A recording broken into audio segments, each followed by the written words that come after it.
शांति। आज 21 जुलाई। मुरली के मुख्य पॉइंट्स। बाबा ने कहा, मीठे बच्चे, तुम सभी आशिक हो एक मासूक शिव बाबा के, परंतु सच्चे आशिक बहुत थोड़े हैं जो पास विद ऑनर होते हैं। इसलिए 8 दानों की महिमा होती है। जैसे हद के आशिक मासूक का आपस में लव रहता है, यहाँ फिर तुम्हारा बेहद के बाप से बेहद का लव रहता है। अभी बाप पढ़ाने आए हैं तो पढ़ना चाहिए। इस अविनाशी बाप से तुम अविनाशी पद पा रहे हो, इसलिए गृहस्थ व्यवहार में रहते याद सिर्फ उनको ही करना है।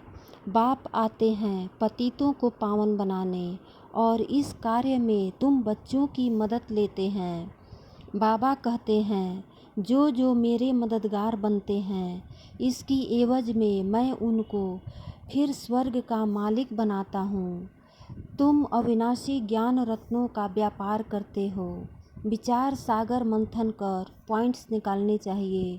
फिर जो भी पॉइंट्स निकलती हैं वह धारण करनी चाहिए।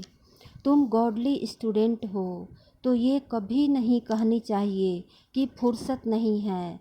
अच्छी अच्छी पॉइंट्स को मंगाकर भी पढ़ना चाहिए। बाबा ने कहा, बच्चे, बुद्धि से निरंतर मुझे याद करो, क्योंकि मेरे से ही तुमको बहुत सुख मिलता है। यह बाप तुमको सेकंड में वैकुंठ की बादशाही देते हैं।